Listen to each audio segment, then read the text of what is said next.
Welcome back to the Hot 7 Nightly News. Thank you for staying with us.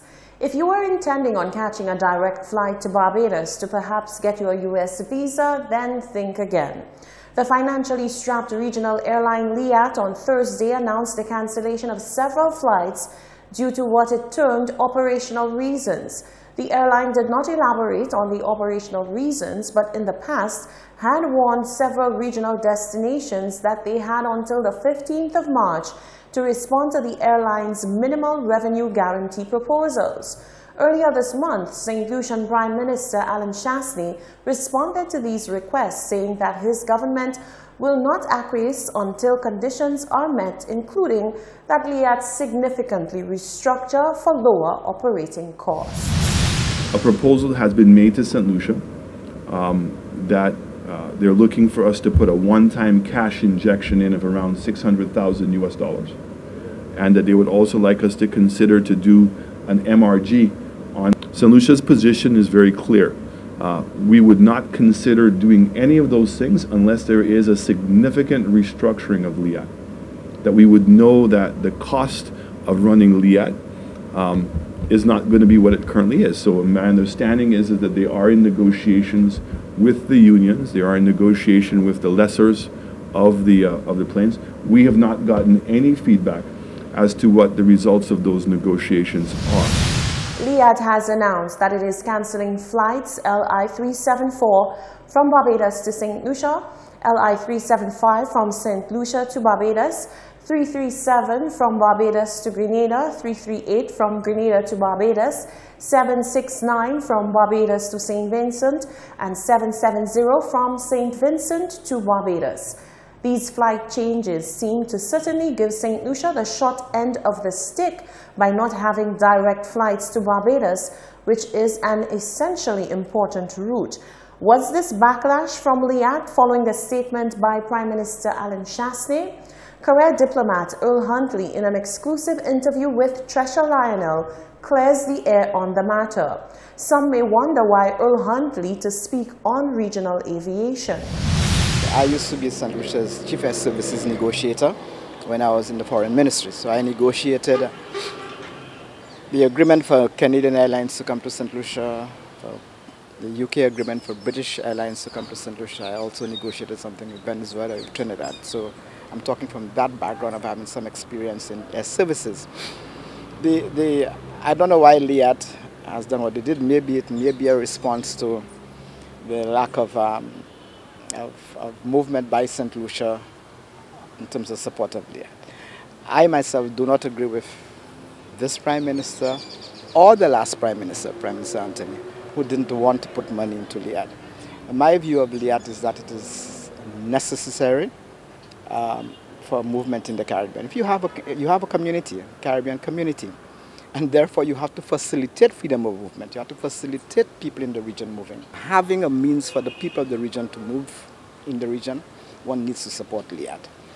I mean, we give money to American Airlines and other such airlines to come to St. Lucia. So why can't we give money to a regional airline? I always compare Liat to the Barbados transportation bus service run by the government of Barbados. It is not making money. But the government has realized, has understood for decades that is essential. And so the Barbados transport service is supported by the government. And I do the same thing with Liat. So I am all for governmental support of Liat. I am not saying that it should not try to run profitably, but one must understand the constraints under which it operates. Barbados is very important to us, so it proves the point that you need the service. And if they are saying that you need to support us to make the service happen, then you should support them. You pay American Airlines, for example, to come to St. Lucia because you see a commercial benefit for you in terms of the people that are coming in. The same thing in the region. Regional tourism, in fact, is a very significant part of tourism in the Caribbean. And therefore, if you're going to support tourist arrivals from regions or countries outside of the region, you can do the same thing for countries within the region. Can we go now to CARICOM? Yeah. And there seems to be some indecision and not everybody's on the same page with regards to the recent OAS meeting and how they voted. There are a lot of people who have said the Prime Minister of St. Lucia, the other Prime Minister, should not have gone. I don't agree with that. You got an invitation from the US President. You go and discuss what you can discuss. But one must see that. Having said so, one must see the invitation from the point of view that it is an effort by the US to what I would call break up CARICOM's initiative in relation to Venezuela. People need to remember that about 3 weeks ago, around Carnival, around Ash Wednesday, there was supposed to have been a meeting between the US Secretary of State and a CARICOM delegation led by the CARICOM chairman, the Prime Minister of Barbados, Mia Mottley, and Prime Minister of Trinidad, Keith Rowley, as official CARICOM spokesmen on the Venezuela situation. That meeting was cancelled or postponed by the US Secretary of State, Mr. Pompeo, at the last minute. They were supposed to have left on Tuesday, they didn't go again. Then 2 weeks later, you get an invitation from the US President to discuss a number of things, including Venezuela. So it is very obvious to me that that meeting with the President was an attempt, or is an attempt by the US to deflate CARICOM's initiative. Because CARICOM, as you said, when you go back to the meeting in January at the OAS, there was division because the countries in the Lima group, like St. Lucia, Jamaica, the Bahamas, had always been taking the side of the US against President Maduro. After the OAS vote, CARICOM met in February and basically came together. There was a communique from CARICOM issued by the entire body and signed on by all the countries, saying, look, this is the way to go, we want a peaceful resolution. And that's when CARICOM appointed that team to basically to mediate. And CARICOM, don't forget, was also part of the meeting in Montevideo with Mexico and Uruguay, trying to bring some peaceful resolution. So from that point of view, then that meeting with the US President was not welcome. But what I would expect that the Prime Ministers or heads of government who went there, heads of government and state, because it included the Haitian President, was that while you don't refuse the invitation, you would of course have conferred with your CARICOM colleagues before you went. And that when you go to that meeting, if you are still on sync with CARICOM, you tell the US President, yes, you have invited us, yes, we voted with the Lima Group before, but this is our position with CARICOM and we are staying with that position. And I would hope that's what happened. Is there anything that you would have done differently?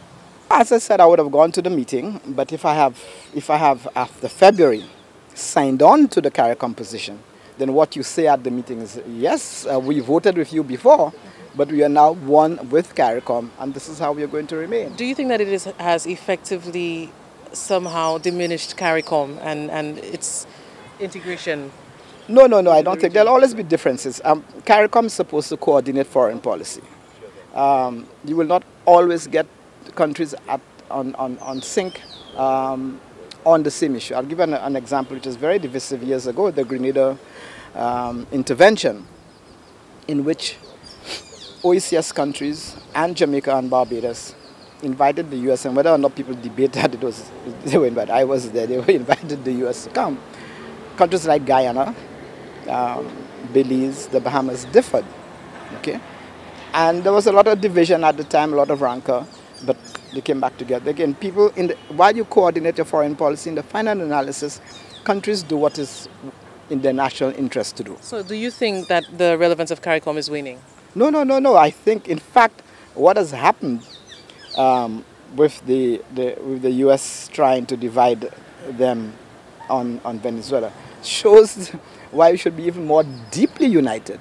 If we were one country, they couldn't invite 5 people. There's one person to invite. If we were one country, we wouldn't have that problem with airports and LIAT.